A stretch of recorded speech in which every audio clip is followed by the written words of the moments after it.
அனைவருக்கும் வணக்கம்.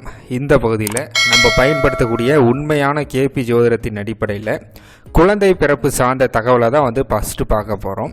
குழந்தை பிறப்பு அப்படின்னாலே நம்ம ஜாதகப்படி 5ஆம் பாவத்தை தான் எடுத்து பேசுவோங்க. 5ஆம் பாவம் அப்படின்றது குழந்தை பிறப்பு சார்ந்த வகையில் இருக்கக்கூடிய விஷயங்கள் எல்லாமே சொல்லக்கூடியதாக இருக்கும். அப்போ கேபி ஜோதிடத்தின் அடிப்படையில் விதி என்ன அப்படின்னா, 5ஆம் பாவ உபநட்சத்திரம் நின்ற நட்சத்திரம் 2, 5, 11 இந்த வீடுகளை குறிக்காட்டினால் அந்த ஜாதகருக்கு குழந்தை உண்டு. இது ஃபஸ்ட்டு ரூல். அதுவே 5ஆம் பாவ உபநட்சத்திரம் நின்ற நட்சத்திரம் 1, 4, 10 இந்த வீடுகளை தொடர்பு படுத்தி மலட்டு ராசிகளுடைய தொடர்பு, மலட்டு கிரகத்துடைய தொடர்பு இது இருந்தால் அந்த ஜாதகருக்கு குழந்தை பிறப்பு இல்லை அப்படின்றதாங்க விதி. இப்போ நான் ஆய்வுக்காக உங்களுக்கு ஸ்க்ரீனில் ஒரு ஜாதகத்தை காட்டியிருக்கேன். இந்த ஜாதகருடைய டீட்டெயில்ஸ் நீங்கள் பார்த்துக்குங்க.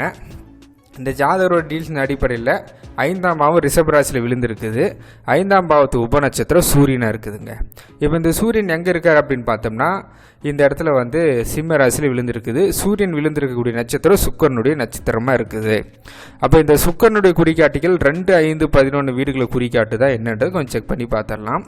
சுக்கரனுடைய குறிகாட்டிகள் 1, 2, 5, 6, 10 இந்த வீட்டில் குறிக்காட்டுது. நமக்கு தேவையானது 2, 5, 11 2வது வீட்டையும் குறிக்காட்டுது, 5வது வீட்டையும் குறிக்காட்டுது.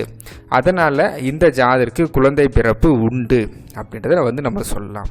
இப்போ ஜோதிடத்தில் பார்க்கும்போது 5ஆம் பாவம் அப்படின்றது முதல் குழந்தைய குறிக்கக்கூடியதாக இருக்குங்க. அதுக்கடுத்து 7ஆம் பாவம் அப்படின்றது 2வது குழந்தையை குறிக்கக்கூடியதாக இருக்கும். அப்படியே ஒவ்வொரு 3 ஸ்தானம் தள்ளி, ஏன்னா 3வது வீடு அப்படின்றது இளைய சகோதர ஸ்தானம் அப்படின்னு சொல்லுவோம். இளைய சகோதர சகோதரி ஸ்தானம்னு சொல்கிறதால 5வது வீட்டிலேருந்து 3வது வீடாக என்னன்னா 7வது வீடாக வரும் நமக்கு. அதே மாதிரி 7வது வீட்டிலேருந்து 3வது வீடு என்னன்னா 9வது வீடு 3வது குழந்தை அப்படின்றத நம்ம பார்க்கலாம்.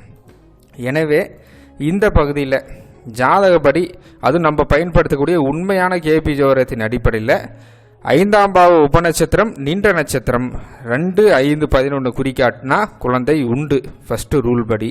அதுவே 1, 4, 10 குறிக்காட்டி மலட்டு ராசினா மேசம், மிதுனம், அதுக்கடுத்து சிம்ம ராசி, கன்னி ராசி இந்த ராசிகளுடைய தொடர்பு ஏற்படுத்தி மலட்டு கிரகம்னு சொல்லக்கூடிய செவ்வாய் மற்றும் கேது இந்த கிரகங்கள் அமைப்பு இருந்தால் அந்த ஜாதகருக்கு குழந்தை இல்லை அப்படின்றத நம்ம பார்க்கலாம். வரக்கூடிய பகுதியில் தொடர்ச்சியாக நம்ம எல்லா டீட்டெயில்ஸும் நம்ம தெளிவாக பார்க்கலாம். நன்றி, வணக்கம்.